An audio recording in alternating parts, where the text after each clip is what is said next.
Hello ಸ್ನೇಹಿತರೆ, ಎಲ್ಲರಿಗೆ ಸ್ವಾಗತ. ಹಾಗೆ ನನ್ನ ಯೂಟ್ಯೂಬ್ ಚಾನಲ್ಗೆ ಸಬ್ಸ್ಕ್ರೈಬ್ ಮಾಡಿ, ಬೆಲ್ ಬಟನ್ನ ಕ್ಲಿಕ್ ಮಾಡಿ. ಇವತ್ತು ನಾನು ಒಂದು ಒಳ್ಳೆ ಈವ್ನಿಂಗ್ ಸ್ನ್ಯಾಕ್ಸ್ನ ಹೇಳ್ಕೊಡ್ತೀನಿ. ನೀವು ಕೂಡ ಟ್ರೈ ಮಾಡಿ ನೋಡಿ ಹೇಳಿ.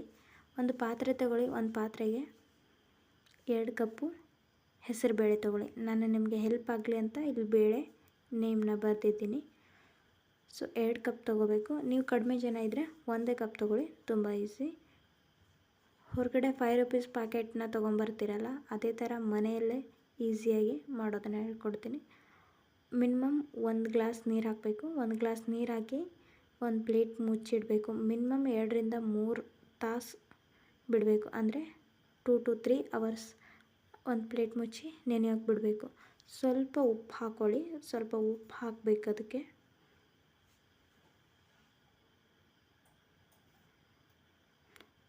ಒಂದು 2-3 ತಾಸು ಬಿಟ್ಟು ಆದ ಕೂಡಲೇ ನೋಡಿದ್ರೆ ತುಂಬ ಚೆನ್ನಾಗಿ ನೆನೆದಿರುತ್ತೆ. ನೋಡಿರಿ ಫ್ರೆಂಡ್ಸ್, ನಾನು ಒಂದು ಪ್ಲೇಟ್ನ ಕ್ಲೋಸ್ ಮಾಡಿ ಒಂದು 2-3 ತಾಸು ಬಿಟ್ಟು ಆದ ಕೂಡಲೇ ನೀರನ್ನ ತೆಗೆದುಬಿಟ್ಟಿದ್ದೀನಿ. ಒಂದು ತೂತು ಛಾಣೆಯಲ್ಲಿಟ್ಟರೆ ನೀರೆಲ್ಲ ಹೋಗುತ್ತೆ, ಜಸ್ಟ್ ಬೇಳೆ ಅಷ್ಟೇ ಉಳಿಯುತ್ತಲ್ವ. ಸೊ ನೋಡಿ, ಕಂಪ್ಲೀಟಾಗಿ ನೀರು ಹೋಗೋ ತನಕ ಒಂದು ಸ್ವಲ್ಪ ಬಿಟ್ಟು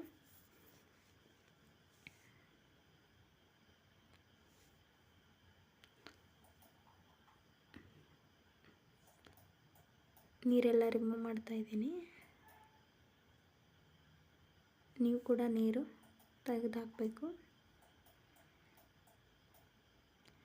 ಒಂದು ಕಾಟನ್ ಬಟ್ಟೆ ಅಥವಾ ಒಂದು ಬಟ್ಟೆನ ತೊಗೋಬೇಕು. ಒಂದು ಬಟ್ಟೆನ ತೊಗೊಂಡು ನಿಮ್ಮ ಮನೆಯಲ್ಲಿ ಅಥವಾ ರೂಮಲ್ಲಿ ಫ್ಯಾನ್ ಇರುತ್ತಲ್ವ, ಫ್ಯಾನ್ ಕೆಳಗಡೆ ಹಾಕಬೇಕು. ಅದು ನಿಮ್ಮ ಮನೆಯಲ್ಲಿರೋ ರೂಮ್ ಟೆಂಪ್ರೇಚರ್ಗೆ ಒಣಗಬೇಕು. ಹೊರಗಡೆ ಬಿಸಿಲಲ್ಲಿ ಒಣಗಿಸೋ ಹಾಗಿಲ್ಲ, ಚೆನ್ನಾಗಿ ಕರಿಯೋದಿಲ್ಲ ಹೊರಗಡೆ ಒಣಗಿಸಿದ್ರೆ. ಸೊ ಮನೆಯಲ್ಲಿ ಫ್ಯಾನ್ ಇರುತ್ತಲ್ವ, ಮಿನಿಮಮ್ ಒಂದು 1/2 ಅವರ್ ಇಲ್ಲ 1 ಅವರ್ ತನಕ ಬಿಡಬೇಕಿದು ಆರೋಗ್ಯ. ನೀರೆಲ್ಲ ಖಾಲಿ ಆಗಬೇಕು, ಅದರಲ್ಲಿರೋ ನೀರುಗಳು ಇರುತ್ತಲ್ಲ. ಸೊ ಒಂದು ಸ್ವಲ್ಪ ಒಣಗ್ದಂಗೆ ಆಗಿರಬೇಕು. ಸೊ ಮಿನಿಮಮ್ 1/2 ಅವರ್ದಿಂದ 1 ಅವರ್ ತನಕ ಬಿಡ್ಬೋದು ನೀವು ಫ್ಯಾನನ್ನು ಆನ್ ಮಾಡಿ. ಸೊ ಕಂಪ್ಲೀಟಾಗಿ ಚೆನ್ನಾಗಿ ಒಣಗಿಸ್ಬೇಕು. ನೀವು ಬಿಸಿಲಿಗೆ ಹಾಕಿದ್ರೆ ಅದು ಗರಿಯಾಗಿ ಬರಲ್ಲ. ಸೊ ಅದರ ಸಲುವಾಗಿ ಸುಮ್ಮನೆ ನೀವು ಮಾಡಬೇಕಂದಿರೋದೇ ಒಂದು, ಅದು ಆಗೋದೇ ಒಂದು ಆಗುತ್ತೆ. ಸೊ ಇವಾಗ ನಾನೊಂದು 45 ಮಿನಿಟ್ಸ್ ಬಿಟ್ಟು ತೊಗೊಂಡಿದ್ದೀನಿ. ಯಾವ ಥರ ಆಗಿದೆ ಅಂತ ನೋಡಿ ತೋರಿಸಿದ್ದೀನಿ. ಸ್ವಲ್ಪ ಕಾಯಿಸೋಕ್ಕೆ ಎಣ್ಣೆ ಇಟ್ಟಿದ್ದೀನಿ. ಆ ಎಣ್ಣೆಗೆ ಹೆಸರು ಬೇಳೆನ ಹಾಕಿದ್ದೀನಿ. ಹಾಕಿ ಚೆನ್ನಾಗಿ ಎಣ್ಣೆಯಲ್ಲಿ ಕರಿಬೇಕು. ಮಿನಿಮಮ್ ಒಂದು 2 ನಿಮಿಷ ಕರಿಬೇಕು. ಇದಕ್ಕೆ ತುಂಬ ಹೊತ್ತೇನು ಕರಿಯೋದು ಬೇಡ, ಯಾಕಂದರೆ ಸಣ್ಣದಾಗಿದೆ. ಸೊ ಅಷ್ಟೇನು ದಪ್ಪಾಗಿಲ್ಲ ಇದು. ಸೊ ಬೇಗನೆ ಕರಿಯುತ್ತೆ.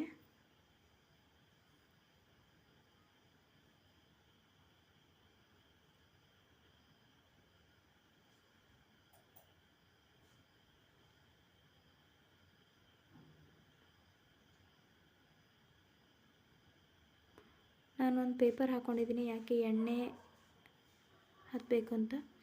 ಮಿನಿಮಮ್ ನೀವು ಇಲ್ಲ ಕಾಟನ್ ಬಟ್ಟೆ ಇರುತ್ತಲ್ವ, ಕಾಟನ್ ಬಟ್ಟೆ ತೊಗೋಬೋದು. ಕಾಟನ್ ಬಟ್ಟೆ ಇಲ್ಲ ಅಂದರೆ ಪೇಪರ್ನ ಒಂದು ಪ್ಲೇಟ್ ಮೇಲೆ ಪೇಪರ್ ಹಾಕಿ ಅದ್ರ ಮೇಲೆ ಇವನ್ನ ತೆಗೆದು ಹಾಕ್ಕೊಂಡು ಆಮೇಲೆ ಒಂದು 2-3 ನಿಮಿಷ ಬಿಟ್ಟು